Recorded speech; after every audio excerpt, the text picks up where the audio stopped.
এইগুলি সব নয়, বরং আরও বড় দৃশ্য রয়েছে, কিন্তু আপনাদের এক নজরে কিছু থাকা উচিত। একইভাবে অপরাধীরা যা যা করে তারা আরও অনেক খারাপ কাজ করে থাকে, কিন্তু তার মধ্যে একটি বর্ণনা এসেছে, তা হলো তাতফিফ আল মুতাফফিফিন। একটি বিষয় নিয়ে বলা হয়েছে যাতে আপনারা বুঝতে পারেন আসলে এরা কত দূর যেতে পারে, তাদের মনোভাব কি। তাহলে এখানে আমরা সেরকম কিছু খণ্ডচিত্র দেখব, এমন কিছু দৃশ্য যেগুলো অপরূপভাবে জান্নাতের চিত্রায়ন করছে। আল্লাহ আমাদেরকে সেখানে প্রবেশ করান। আলাল আরাইকি ইয়ানজুরুন, তারা কিছু নরম আসনে বসা থাকবে। আরিকা শব্দটি হচ্ছে আরাইকের একবচন। এটা হচ্ছে এমন চেয়ার বা সিংহাসন বা এমন বড় বিছানা যাতে রয়েছে নরম বালিশ, যাতে হেলান দিয়ে আরাম করা যায়। বুঝতে পারছেন? ইয়ানজুরুন, তারা এদিক ওদিক তাকাবে। এখানে যে বিষয়টি উল্লেখযোগ্য এবং কিছু আলেমগণ এই আয়াতের চিত্র নিয়ে বলেছেন, তা হলো যখন আপনি হেলান দেন, আপনি বসে আরাম করেন, তখন আপনি খুব বেশি এদিক ওদিক তাকাতে পারেন না, কারণ আপনার দৃষ্টি সীমাবদ্ধ হয়ে পড়ে, তাই না? ধরুন আপনি যদি ট্রেনে চড়ে হেলান দেন, তখন আপনি জানালা দিয়ে খুব বেশি তাকাতে পারবেন না। আপনি কি করবেন? আপনি উঠেন, আপনি আপনার আরাম থেকে উঠে যাবেন, তারপর আপনি সব দেখতে পারবেন। বসে থাকলে আপনি বেশি কিছু দেখতে পারবেন না। এমনকি গাড়িতে থাকলেও আপনার বাচ্চারা হয়তো পেছনে বসে আছে, তারা খুব বেশি দেখতে পাবে না। আপনি বললেন, ওই যে গরুটা দেখছো, তারা কি করবে? তারা হেলান ছেড়ে উঠে জানালা দিয়ে বাইরে তাকাবে। তারা তাদের আরামদায়ক অবস্থান ছেড়ে দিলে তখন দেখতে পারবে। এখানে দেখুন আল্লাহ কিভাবে বলছেন, তারা হেলান দিয়ে বসে এদিক ওদিক দেখতে থাকবে। অর্থাৎ আল্লাহ সেই চেয়ারগুলো এমনভাবে সাজিয়েছেন, আপনি আরাম করে বসলে সবচেয়ে সুন্দরভাবে দেখতে পাবেন, আপনি যেন সবচেয়ে আরাম করে দেখতে পাবেন। সুবহানাল্লাহ। ইয়াংজুরুন, এদিক ওদিক তাকাবে। তারা যেদিকেই তাকাবে দেখবে সুখ স্বাচ্ছন্দ্য। তো এই আরাইকে চড়ে তারা পুরোটাই দেখতে পাবে। এটা এমন কি আমরা গাড়িতে চড়লেও তো এত সহজে এটা পাই না। রেয়ার ভিউ মিররে বসলে 25 মিনিট লাগবে শুধু চেয়ারটা ঠিক করতে, তাই না? সুবহানাল্লাহ। আরেকটি বিষয় হচ্ছে, যখন আপনি কোনো দিকে তাকান, আপনার দৃষ্টি কেবলমাত্র সেখানে সীমাবদ্ধ হয়ে পড়ে, কিন্তু তারা কোথায় তাকাবে? লাফি নাইম। নাইম কোথায়? তারা নাইমেই, তারা চারপাশে এতেই আচ্ছন্ন হয়ে আছে।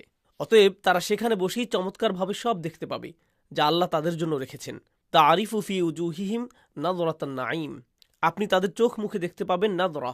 আরবি ভাষায় নাদরা শব্দটি একটি চমৎকার শব্দ, যে কয়টি শব্দ দিয়ে ঔজ্জ্বল্য, দীপ্তি, আনন্দিত বোঝায়। কয়েকটি শব্দ রয়েছে যা দিয়ে কোনো সৌন্দর্য বোঝায় বা সতেজতা বোঝায়, যেমন জাহরা, বাহজা, নাদরা। নাদরা অর্থ কারো মুখ উজ্জ্বল হয়ে ওঠা। আপনি তার মুখের সতেজতা দেখতে পাবেন, তার মুখে আনন্দ ও খুশি দেখতে পাবেন। এর অর্থ আরবি সাহিত্যে এই শব্দটি দিয়ে এমন সবজি বা ফল বোঝায় যা পাকা ও সতেজ। তবে কুরআনে মানুষের মুখ বোঝাতে এটি ব্যবহৃত হয়েছে, মুখমণ্ডল। যেমন উজুহু ইয়াউমা ইদিন নাদিরাহ, বুঝেছেন? তাদের মুখ উজ্জ্বল, তারা সতেজ, তারা সেখানে যেতে পেরে খুবই খুশি। আপনি কখনো দেখেছেন কোনো ভ্রমণকারীকে যে ডিসিতে গিয়ে খুব খুশি? আমি কখনো দেখিনি। আপনি যদি দেখে থাকেন তাহলে ওরকমই লাগবে তাদের দেখতে। নিউ ইয়র্কের অনেককে আমরা হাসি খুশি দেখি, তারা এই শহরে এসে, আরে ভাই আসলাম, তাদের চোখে মুখে নাদরা দেখা যায়। আমি কোথায় নাদরা দেখি জানেন? মাঝে মধ্যে আমি এলেতে যাওয়ার সময় প্লেন ভেগাসে গিয়ে বিরতি নেয়, তো যারা ভেগাসে গিয়ে নামার আগে তাদের মুখের অবস্থা কি হয় ভাই রে, তারা প্রচন্ড খুশি, তারা জানালা দিয়ে বাইরে দেখছে, মনে হয় তারা যেন জান্নাতে এসে পড়েছে।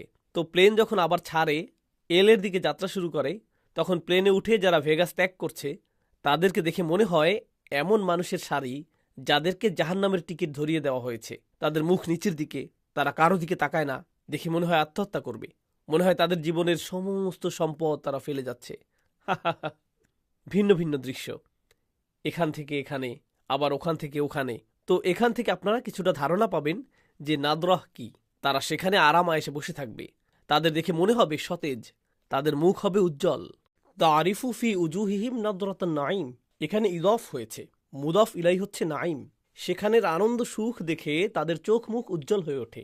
সে কিছু একটা দেখলো, ওয়াও, আরেকজন আরেকটা দেখলো, তার মুখ উজ্জ্বল থেকে উজ্জ্বলতর হতে থাকবে। সুবহানাল্লাহ। ইউসকাউনা, এরপর বলা হচ্ছে কেমন সেবা দেয়া হবে, কেমন ভাবে তাদের রাখা হবে তা নিয়ে। ইউসকাউনা, তাদেরকে পানীয় দেয়া হবে, তাদের সেই পানীয় নেওয়ার জন্য উঠতেও হবে না, তাদেরকে উঠতে হবে না। মানে বুঝতে পারছেন? তারা যদি কেবল বলে ইউসকাউনা, তাহলেই তারা পান করতে পারবে। ইউসকাউনা, তাদেরকে পানীয় দেয়া হবে। অর্থাৎ আল্লাহ এখানে দৃশ্যের বর্ণনা দিচ্ছেন যে তারা সেই বিছানায় কেমন আরামে থাকবে, তাদেরকে উঠতেও হবে না।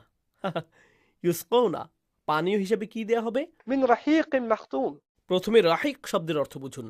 আস-সাবুনি বলেছেন, أجود الخمر وأصفاه عند الصحاح we find الرحيق صفوة الخمر وقال الأخفش هو الشراب الذي لا غش فيه. কয়েকটি কথা বলেছেন।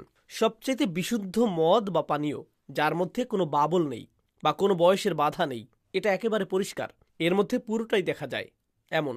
এর রংটাও খুবই মোহনীয়, কিন্তু এটা আপনাকে মাতাল করবে না।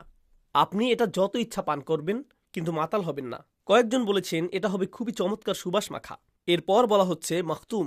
আসলে আমি জানি না তখনকার সময়ে মাখতুম কতটা জনপ্রিয় ছিল। বর্তমানে তো মাখতুম শব্দের অর্থ হলো আটকে দেয়া, বন্ধ করে দেয়া, শক্তপোক্ত, এবং এতে ব্র্যান্ডের নামও থাকবে।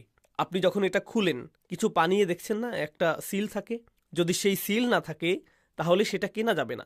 তো সেখানেও এরকম সিল থাকবে, খাঁটি সিল, যা আপনার জন্যই দেয়া হয়েছে। আপনার আগে কেউ এটা খোলেনি, এটা পরিপূর্ণ করা আছে। মাখতুম শব্দটি দিয়ে এটাও বোঝায় এটা পরিপূর্ণ এবং সিল করা। যেমন নবীজি সাল্লাল্লাহু আলাইহি সাল্লাম হলেন খাতামুন নবিয়্যিন, তাই না? কারণ রিসালাহ পরিপূর্ণ হয়েছে, আর কোনো অংশ বাকি নেই, পরিপূর্ণ হয়েছে, তারপর সিল দেয়া হয়েছে শুরু থেকে শেষ পর্যন্ত। তো আর রাহিকুল মাখতুম হচ্ছে সেই সব চমৎকার মদের বোতল। আমরা বিশ্বাসী হিসেবে মদকে অনেক কুৎসিতভাবে দেখি, কিন্তু সেগুলো এমনভাবে হবে যা পান করলেও আপনি মাতাল হবেন না, যা আল্লাহ আমাদের দিচ্ছেন, এবং তা আমাদের জন্যই বানানো হয়েছে। এরপর আল্লাহ সেই সিল নিয়ে আরও কিছু উল্লেখ করেছেন, এটা অসাধারণ। যেমন এই আয়াতগুলোতে জান্নাতের চিত্রায়ন করা হয়েছে। সুবহানাল্লাহ। আপনাকে দৃশ্যটা বুঝতে হবে। আলোচনার শুরুটা হয়েছে সবচেয়ে ভয়ঙ্কর পাপীদের দিয়ে। কে তাদের নিয়ে কথা বলছেন? যদিও এই আয়াতগুলো মাক্কি নাকি মাদানি তা নিয়ে মতপার্থক্য আছে। কেউ কেউ বলেছেন এমন এসেছে যে কিছু আনসাররা তাদের ব্যবসায় প্রতারণা করত, তখন এই আয়াতগুলো নাজিল করা হয়। যদিও এই ব্যাখ্যাগুলো অতটা শক্ত নয় এবং ভাষাগত দিক থেকেও সমর্থিত নয়। দ্বিতীয়, ভাষাগত দিক থেকে দেখলে এখানে সবচেয়ে ভয়ঙ্কর পাপীদের নিয়ে কথা বলা হচ্ছে, কিন্তু তারা তো আনসার না, তারা এর ধারে কাছেও নেই, তাই তো? এছাড়াও আমরা জানি আনসার ও মদিনার লোকজন সাধারণত ব্যবসা করত না, তারা মূলত ছিল কৃষিজীবী। কারা বেশি ব্যবসা করত? কারা ব্যবসা করতে গিয়ে প্রতারণা করতে পারে? কারা এসবে যুক্ত হতে পারে? মক্কাবাসীরা। এজন্যই বেশিরভাগই বলেছেন যে এই সূরাটি মাক্কি সূরা। তাহলে আমরা একবার মক্কার অবস্থাটা একটু জেনে আসি ছোট করে। তারা নানান ব্যঙ্গ বিদ্রুপ করে বেড়াতো, তারা নানা উল্টাপাল্টা কাজ করে বেড়াতো।